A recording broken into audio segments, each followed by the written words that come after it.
क्या कभी आपने महसूस किया है कि दिन भर मेहनत करने के बावजूद भी समय हाथ से फिसलता जा रहा है? हम सभी यही सोचते हैं कि काश दिन के 24 घंटे को थोड़ा और बढ़ाया जा सकता। लेकिन स्टीव चैंडलर की किताब टाइम वॉरियर हमें सिखाती है कि समय की कमी असल में हमारी सोच की कमी है। ये किताब आपको समय को पकड़ने की नहीं, उसे जीतने की कला सिखाती है। टाइम वॉरियर कोई आम टाइम मैनेजमेंट गाइड नहीं है। यह एक मानसिक युद्ध की घोषणा है।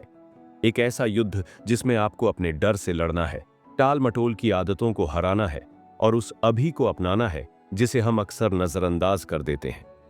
चैंडलर कहते हैं कि समय को लेकर सबसे बड़ा झूठ यही है कि हमारे पास कम समय है। सच्चाई तो यह है कि हम हर पल को खुद बर्बाद कर रहे होते हैं, या तो फ्यूचर की चिंता में या पास्ट की यादों में खोकर।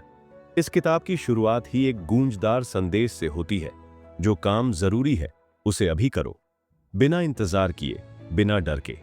आप देखेंगे कि कैसे ये विचार आपकी सोच में क्रांति ला देता है। स्टीव चैंडलर हमें यह नहीं बताते कि एक दिन में ज्यादा कैसे कर सकते हैं, वो सिखाते हैं कि कम करके भी ज्यादा असरदार कैसे बना सकते हैं। यही सोच एक टाइम वॉरियर की पहचान है।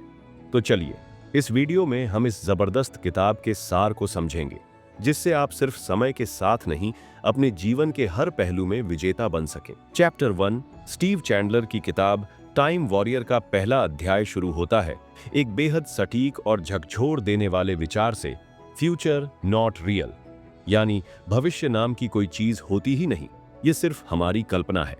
हम जिस चीज को समय मानते हैं, असल में वह सिर्फ अब है, यानी ये वर्तमान क्षण। चैंडलर यहाँ पाठकों को एक मानसिक युद्ध के लिए तैयार करते हैं। ये युद्ध किसी और के साथ नहीं, बल्कि हमारी अपनी आदतों, टाल मटोल करने की प्रवृत्ति, डर और झूठे विश्वासों के खिलाफ है, जो हमें लगातार धीमा और कमजोर बनाते हैं। इस अध्याय में लेखक एक बहुत बड़ी गलती की ओर ध्यान दिलाते हैं, जो अधिकतर लोग करते हैं। वो काम को करने से पहले मूड का इंतजार करते हैं। हम सोचते हैं कि जब हमारा मन करेगा तब हम शुरू करेंगे। लेकिन चैंडलर बताते हैं कि वही लोग सफल होते हैं जो मन न होने पर भी बिना मूड के भी काम करना शुरू कर देते हैं। उनका कहना है कि एक टाइम वॉरियर का मतलब ही है doing it now, not later. वह बताते हैं कि हमारा मन बहुत चतुर है, वह बहाने बनाना जानता है, लेकिन जो योद्धा होता है वह मन की चालों से ऊपर उठकर कार्य करता है। चैंडलर इस अध्याय में अनमेड डिसीजंस, यानी अधूरे फैसलों की समस्या को भी उजागर करते हैं। जब हम कोई फैसला नहीं करते तो वह अधूरा विचार हमारे दिमाग में लगातार ऊर्जा खपत करता रहता है। ये ठीक वैसा ही है जैसे मोबाइल में कई ऐप्स बैकग्राउंड में चलते रहें और बैटरी तेजी से खत्म होती जाए। वो कहते हैं, a warrior makes fast decisions and takes fast actions, क्योंकि निर्णय में देरी का मतलब है अवसर का गला घोंटना। इस पहले अध्याय में एक और बेहद दिलचस्प बात सामने आती है। Being busy is not the same as being effective. बहुत से लोग खुद को बिजी दिखाते हैं, लेकिन उनकी व्यस्तता का कोई उद्देश्य नहीं होता। चैंडलर इसे ड्रामा ऑफ अर्जेंसी कहते हैं, जहां लोग खुद को महत्व देने के लिए हर चीज को अर्जेंट बना देते हैं। लेकिन टाइम वॉरियर की सोच अलग होती है। वह शांत रहता है पर केंद्रित रहता है। उसकी प्राथमिकता स्पष्ट होती है और वह बिना दिखावे के अपने सबसे महत्वपूर्ण कार्य को पहले पूरा करता है। इस अध्याय का लहजा प्रेरणादायक होते हुए भी चुनौतीपूर्ण है। चैंडलर पाठक से उम्मीद करते हैं कि वह अब एक्सक्यूजेस की दुनिया से बाहर निकले और वॉरियर माइंडसेट अपनाए। उनका कहना है कि आपको कभी भी यह महसूस नहीं होगा कि आप पूरी तरह तैयार हैं, लेकिन फिर भी आपको शुरुआत करनी होगी। यही एक योद्धा की पहचान है।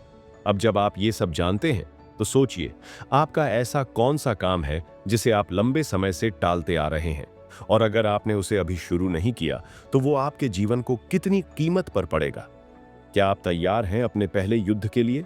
चैप्टर 2, टाइम वॉरियर का दूसरा अध्याय एक और गहरी मानसिक रुकावट की ओर हमारा ध्यान खींचता है, फियर ऑफ रिजेक्शन, यानी ठुकराए जाने का डर। स्टीव चैंडलर बताते हैं कि इंसान समय की बर्बादी इस वजह से नहीं करता क्योंकि उसके पास संसाधन नहीं होते, बल्कि इसलिए करता है क्योंकि वह लोगों को खुश रखने में फंसा रहता है। वह इस डर में जीता है कि अगर उसने ना कहा तो लोग नाराज हो जाएंगे या उसे गलत समझेंगे। यही डर उसे अपनी प्राथमिकताओं से भटका देता है। इस अध्याय में चैंडलर बड़ी स्पष्टता से कहते हैं कि अगर आप हर किसी को खुश करने की कोशिश करेंगे तो आप अपने समय और ऊर्जा दोनों को खत्म कर लेंगे। वो कहते हैं, the need to be liked is the biggest enemy of freedom. यह पंक्ति हमें सीधे सीधे यह सिखाती है कि आत्मसम्मान और स्वतंत्रता तभी मिलती है जब हम हर समय हाँ कहने की बजाय अपनी प्राथमिकताओं के अनुसार ना कहना सीखते हैं। चैंडलर यहां नो को एक शक्ति की तरह प्रस्तुत करते हैं। ये सिर्फ एक शब्द नहीं, बल्कि आपके समय की रक्षा की पहली दीवार है। वो बताते हैं कि लोग इसलिए भी ना नहीं कह पाते क्योंकि उनके भीतर स्पष्टता की कमी होती है। उन्हें यह नहीं पता कि वास्तव में उनके लिए सबसे जरूरी क्या है। और जब प्राथमिकताएं स्पष्ट नहीं होती तो दुनिया आपके समय को हड़प लेती है। लेखक एक दिलचस्प उदाहरण देते हैं। एक टाइम वॉरियर अगर किसी मीटिंग में जाना पसंद नहीं करता और उसे लगता है कि यह उसका समय खराब करेगा, तो वह बिना झिझके मना कर देता है, क्योंकि उसके लिए उसका पर्पस हर चीज से ऊपर है। वहीं एक आम इंसान असहज होते हुए भी उस मीटिंग में जाता है, सिर्फ इसलिए क्योंकि वह ना नहीं कह सका। यही वह फर्क है जो एक सामान्य व्यक्ति और टाइम वॉरियर के बीच होता है। इस अध्याय में चैंडलर हमें असहज होने की आदत डालने की सलाह देते हैं। वह कहते हैं कि शुरुआती दिनों में जब आप ना कहना शुरू करेंगे तो लोगों की नजर में आप बदले हुए लगेंगे। कुछ आपको अहंकारी भी कह सकते हैं, लेकिन यही वह संक्रमण काल है जिससे गुजरकर आप एक सच्चे टाइम वॉरियर बन सकते हैं, जो अपने समय, ऊर्जा और जीवन का मालिक होता है, न कि गुलाम।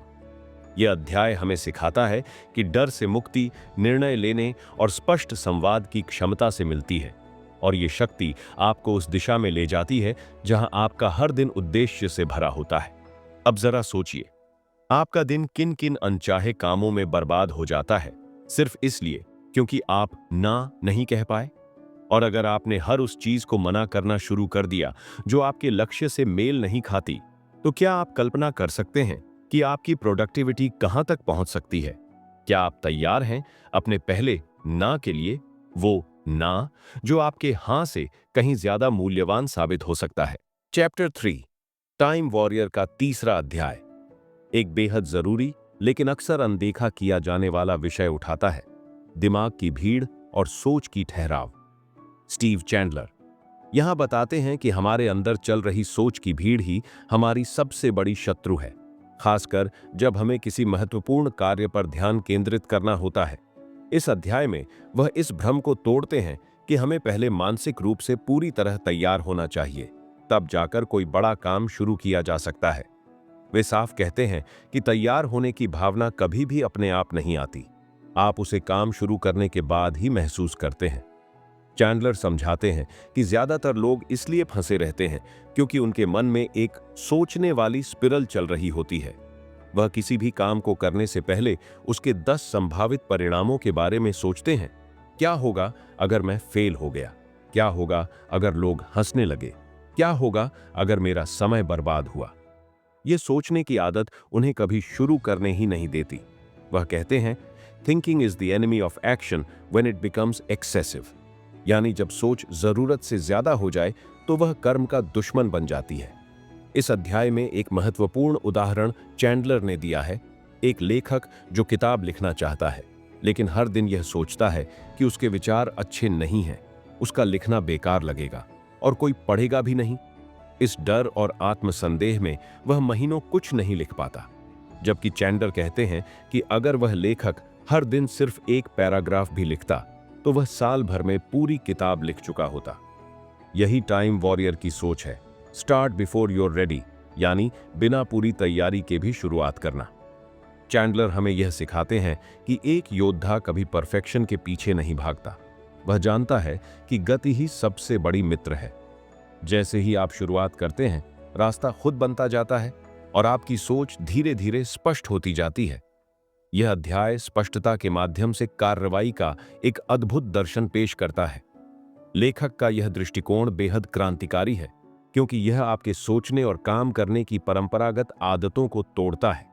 एक और दिलचस्प बात इस अध्याय में आती है, मेंटल नॉइज रिडक्शन, यानी मन की आवाजों को शांत करना। चैंडलर का मानना है कि आपको अपने दिन की शुरुआत एक गहरी शांति से करनी चाहिए, बिना फोन, बिना ईमेल, बिना किसी बाहरी शोर के। कुछ पल अकेले बैठकर अपने भीतर की ऊर्जा से जुड़ना एक टाइम वॉरियर की पहली तैयारी होती है। तभी आप पूरे दिन में क्लैरिटी के साथ कार्य कर सकते हैं। अब सोचिए, क्या आप भी कई बार सिर्फ इसीलिए रुक जाते हैं क्योंकि आप सोचते रहते हैं और शुरू नहीं करते? क्या आपने कभी यह महसूस किया है कि सोचने की जगह अगर आप तुरंत काम शुरू कर देते तो अब तक कितनी दूर पहुंच चुके होते?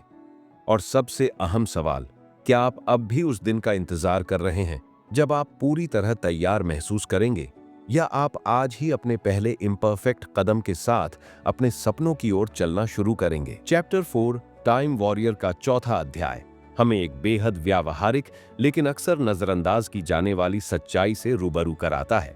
डिस्ट्रैक्शंस किल मोमेंटम, यानी ध्यान भटकाने वाली चीजें हमारी रफ्तार और उद्देश्य दोनों को खत्म कर देती हैं। स्टीव चैंडलर इस अध्याय में बताते हैं कि आज का इंसान व्यस्त जरूर है, लेकिन केंद्रित नहीं है। वो दिन भर किसी न किसी गतिविधि में डूबा रहता है, लेकिन जब दिन खत्म होता है तो उसे खुद नहीं पता होता कि उसने असल में किया क्या। चैंडलर इस बात पर जोर देते हैं कि एक टाइम वॉरियर कभी भी रिएक्टिव मोड में नहीं रहता। वह अपने दिन को ईमेल्स, नोटिफिकेशंस या फोन कॉल्स के हिसाब से नहीं चलाता। वह जानता है कि जितना समय दूसरों की प्राथमिकताओं को देने में बर्बाद होता है, उतना ही वह अपने असली उद्देश्य से दूर होता चला जाता है। लेखक कहते हैं कि हमें अपने समय का रक्षक बनना है, और इसकी शुरुआत तभी होगी जब हम डिस्ट्रैक्शंस को कॉन्शियसली हटाना शुरू करेंगे। इस अध्याय में चैंडलर एक ऐसी धारणा को चुनौती देते हैं जो बहुतों को सही लगती है, मल्टीटास्किंग। वह कहते हैं कि मल्टीटास्किंग दरअसल कोई क्षमता नहीं, बल्कि एक भ्रम है। जब आप एक साथ कई काम करने की कोशिश करते हैं तो असल में आप किसी एक पर भी पूरी तरह ध्यान नहीं दे पाते। नतीजा यह होता है कि न तो काम समय पर खत्म होता है और न ही उसकी गुणवत्ता वैसी होती है जैसी होनी चाहिए। चैंडलर का कहना है, the more you divide your attention the less power you have. एक टाइम वॉरियर जानता है कि उसे एक समय पर सिर्फ एक ही युद्ध लड़ना है। वह अपनी ऊर्जा को फैलाता नहीं, बल्कि एक बिंदु पर केंद्रित करता है। यही वजह है कि उसकी प्रोडक्टिविटी ज्यादा होती है और वह कम समय में भी ज्यादा असरदार नतीजे ला पाता है। लेखक यह भी सुझाते हैं कि अगर आप दिन की शुरुआत में ही अपने सबसे महत्वपूर्ण काम को पूरा कर लें तो पूरा दिन हल्का और नियंत्रण में महसूस होता है। इस अध्याय में चैंडलर एक और बेहद उपयोगी बात कहते हैं कि आपको अपने आसपास के लोगों को यह स्पष्ट करना होगा कि आप हमेशा उपलब्ध नहीं हैं। अगर आप हर वक्त उत्तर देने के लिए तैयार बैठे रहेंगे तो लोग आपके समय को गंभीरता से लेना बंद कर देंगे।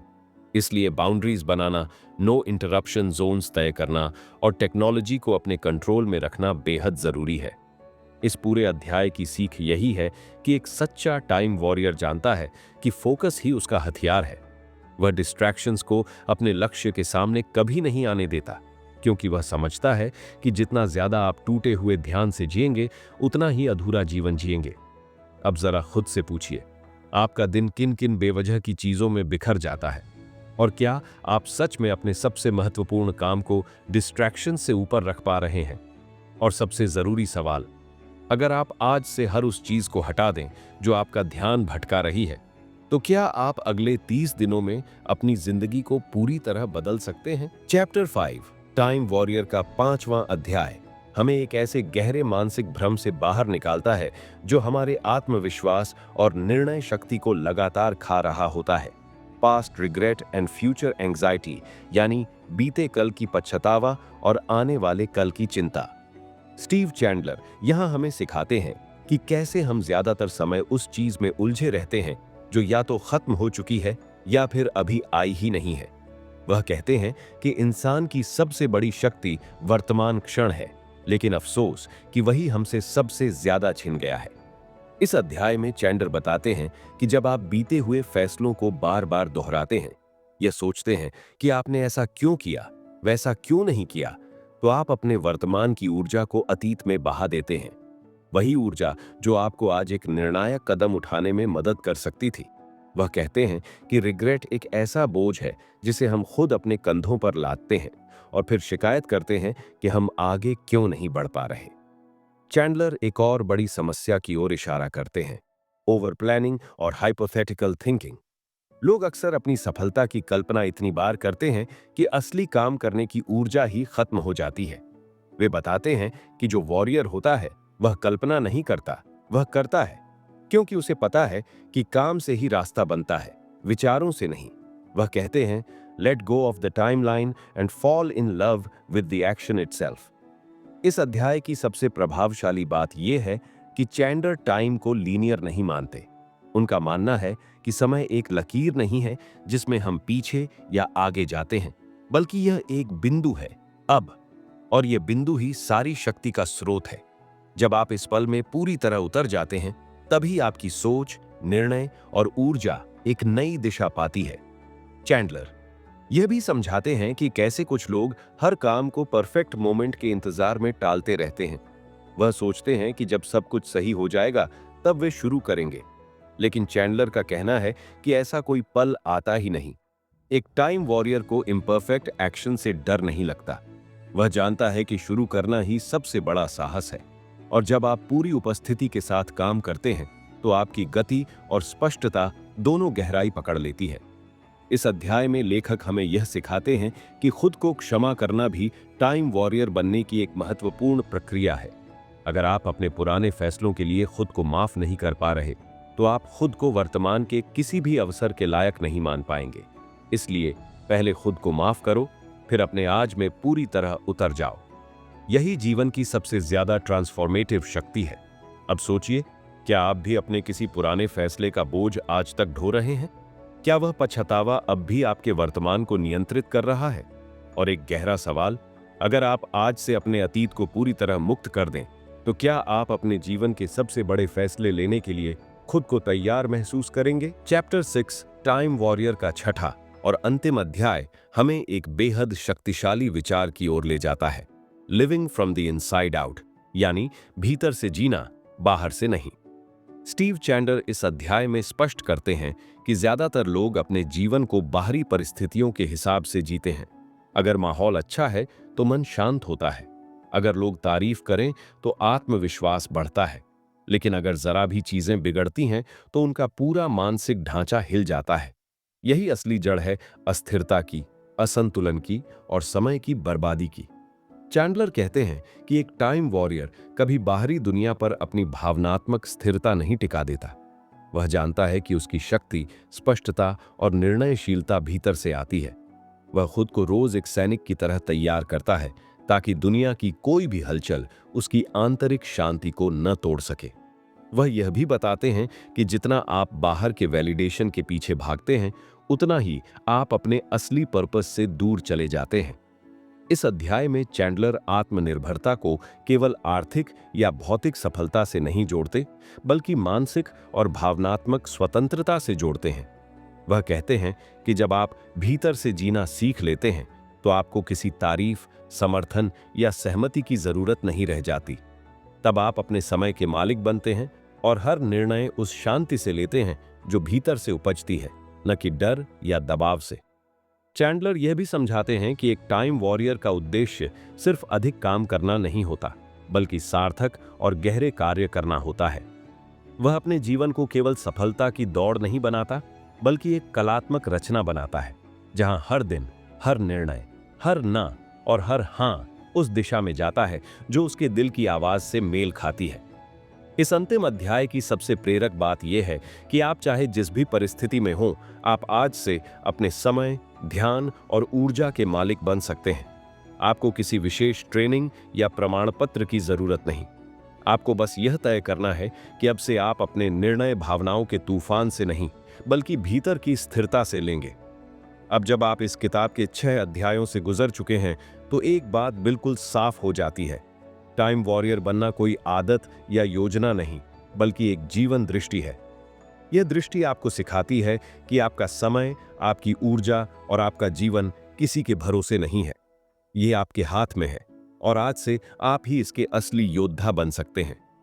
अब अंत में आइए कुछ महत्वपूर्ण सुझावों पर ध्यान दें जो इस किताब की सीख को आपके जीवन में सजीव बना सकते हैं। हर सुबह शुरुआत करें एक शांत, ध्यानपूर्ण क्षण से, बिना किसी डिवाइस या डिस्टरबेंस के। अपने सबसे जरूरी कार्य को दिन की शुरुआत में पूरा करें, बिना सोच की भीड़ में फंसे। हर दिन एक छोटा सा ना कहने का अभ्यास करें, किसी ऐसी चीज को जो आपके उद्देश्य से मेल नहीं खाती। जब पछतावा या चिंता आए तो खुद से कहें, अब मैं इस क्षण में हूं और यह क्षण ही मेरी शक्ति है। अब आपसे एक अंतिम सवाल, क्या आप तैयार हैं हर दिन टाइम वॉरियर की तरह जीने के लिए, जहां आपका समय आपका सेवक नहीं, आपका हथियार बन जाए?